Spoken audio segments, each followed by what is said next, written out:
2 তারিখ, তো এখন অবধি প্রায় 4 মাস অতিক্রান্ত, কিন্তু আমাদের এখনো ডকুমেন্ট ভেরিফিকেশন জন্য ডাকা হয়নি। এটা কেন? যেহেতু ত্রিপুরা রাজ্যের বিদ্যালয়গুলিতে অনেক শিক্ষক সংকট দেখা যাচ্ছে, প্রত্যেক দিনই নিউজ পেপারে আসছে, তো তারপরে আমাদের কেন নিয়োগ করছে না? আমাদের তো কোনো প্রবলেম নেই, আমাদের সিলেকশন টেস্টের মধ্যে কোনো প্রবলেম, তাহলে আমাদের নিয়োগ দিচ্ছে না কেন? যেখানে পিজিটি কয়েকদিন আগে আপনারা দেখতে পেয়েছেন তারা স্কুলে জয়েন করেছে, কিন্তু আমরা এখনো বাড়িতে বসে আছি কেন? আমাদের অনেকেই আছে এখানে এজ ওভার হয়ে যাচ্ছে, ঠিক আছে, এই দায় কে নেবে? তো আমরা এটারই আজকে জবাব চাই স্যারের কাছে যে আমাদের কবের মধ্যে ভেরিফিকেশন হবে আর আমার কবের মধ্যে নিয়োগ প্রক্রিয়া সম্পন্ন করবে। তো দেখা যাক স্যারের সাথে কথা বলে স্যার কি বলে। ঠিক আছে, আমরা সুষ্ঠু একটা ডেট চাই কবের মধ্যে হতে পারে। ঠিক আছে, থ্যাংক ইউ। এদের আগে কি আপনারা দেখা হচ্ছিল? না, আমরা এমনভাবে এখনো দেখা করিনি। ঠিক আছে, 2-3 জন এসেছি, হবে, হচ্ছে, আগস্টে হবে, জুলাই হবে, জুনে হবে, এইরকমই সবাইকে বলছে, কিন্তু আমরা প্রথমেই এতজন আমরা গ্যাদারিং হয়ে প্রথমেই আসলাম। আমরা 2025 নোটিফাইড এসটিজিটি উত্তীর্ণ পরীক্ষার্থী। আমাদের পরীক্ষার নোটিফিকেশন বেরিয়েছিল আগস্ট মাসে 2025 সালে। পরীক্ষা বারবার পিছানোর পরে শেষমেশ পরীক্ষা হয়েছিল 14 ফেব্রুয়ারি 2026। এখন দেখা গেছে পরীক্ষার রেজাল্ট দেওয়ার 4 মাস অতিক্রান্ত হয়ে গেছে প্রায়, কিন্তু আমাদের স্ক্রুটিনি করার ডেট এখনও দিচ্ছে না।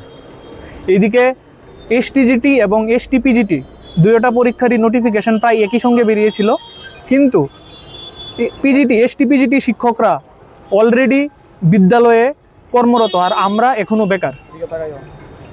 ত্রিপুরার, আপনারা জানেন, ত্রিপুরার অনেকগুলো বিদ্যালয়ে ক্লাস 9 এবং ক্লাস 10-এর শিক্ষকের অভাবে ছাত্রছাত্রীরা রাস্তায় আন্দোলনরত, কিন্তু আমরা যোগ্যতার পরিচয় দেওয়া সত্ত্বেও এখনও ঘরে বসে আছি, বিদ্যালয়ে গিয়ে ছাত্রদের শিক্ষাদান প্রক্রিয়া শুরু করতে পারছি না।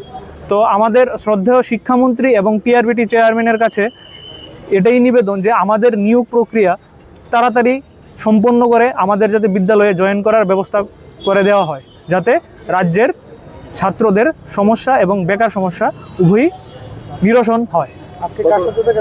আজকে আমরা মূলত পিআরবিটিতে এসেছি। কেন? আমাদের স্ক্রুটিনি প্রক্রিয়া এখনও শুরু করা হচ্ছে না। আমরা এখানে প্রায় 50 থেকে 60 জন আছি। এসটিজিটি পরীক্ষার পোস্ট ছিল প্রায় না 700টি পোস্ট ছিল। দেখুন, এটা তো একটা সিলেকশন প্রক্রিয়া, এটা কোনো মানে মার্কের উপর ডিপেন্ড করে না, কাট অফ সিলেকশন প্রক্রিয়া, এটা সিলেকশন প্রক্রিয়া, এটা কোনো এলিজিবিলিটি টেস্ট নয়। সুতরাং এটা সম্পূর্ণ টিআরবিটির উপর ডিপেন্ড করছে যে কতজনকে স্ক্রুটিনি প্রক্রিয়া সম্পন্ন করে 700 জনের মেধা তালিকায় ওনারা আনতে চান। আপনারা চেয়েছেন মেধা তালিকা দ্রুত প্রক্রিয়া সম্পন্ন করে আমাদের মেধা তালিকা দ্রুত সম্পন্ন করা, আমাদের যাতে দ্রুত স্কুলে নিয়োগ দেওয়া হয়। আমাদের রেজাল্ট দিয়েছিল মে মাসের